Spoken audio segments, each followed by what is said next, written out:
नीलम दिशा हमर नमस्कार दर्शक लोकन एहि चैनल के सब्सक्राइब करबा के लेल लाल बटन का दबाओ आ तकर बाद घंटी पर क्लिक क के नव नव मैथिली गीतक आनंद उठाओ।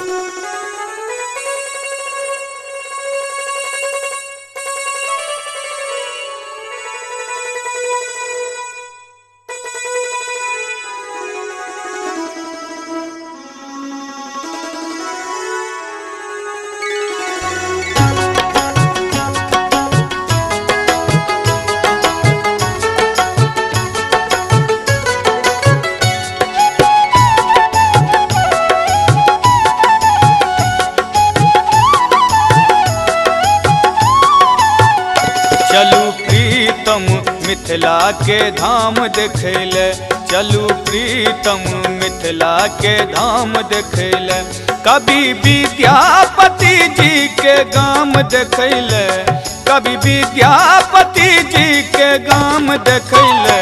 चलू प्रीतम मिथिला के धाम देखैले, चलू प्रीतम मिथिला के धाम देखैले।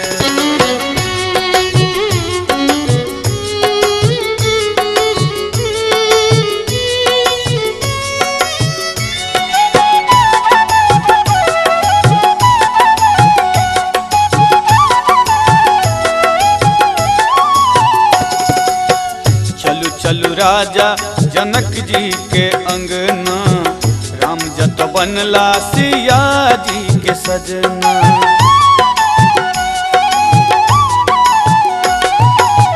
चलू चलू राजा जनक जी के अंगना, राम जत बनला सिया जी के सजना।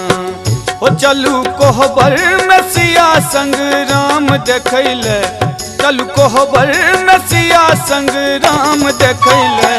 चलू प्रीतम मिथिला के धाम देखैले, चलू प्रीतम मिथिला के धाम देखैले।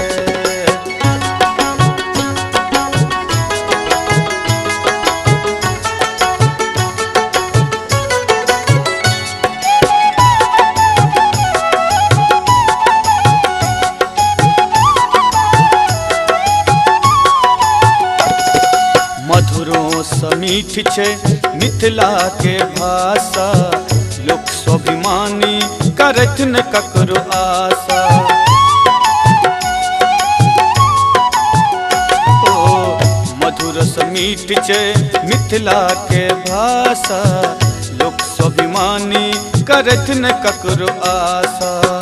ओ कनी थम जाओ आया चिक दलान देखैले, कनी थम जाओ आया चिक दलान देखैले। चलू प्रीतम मिथिला के धाम देखैले, चलू प्रीतम मिथिला के धाम देखैले।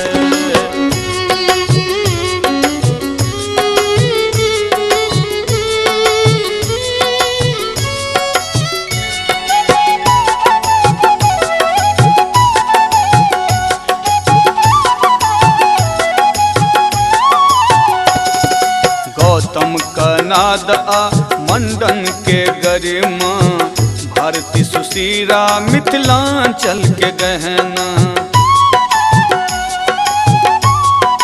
ओ गौतम कनाद आ मंडन के गरिमा, भारती सुशीरा मिथिलांचल के गहना।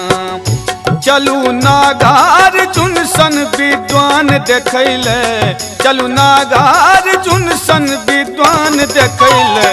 चलू प्रीतम मिथिला के धाम देखैले, चलू प्रीतम मिथिला के धाम देखैले, कवि विद्यापति जी के गाम देखैले, कवि विद्यापति जी के गाम देखैले।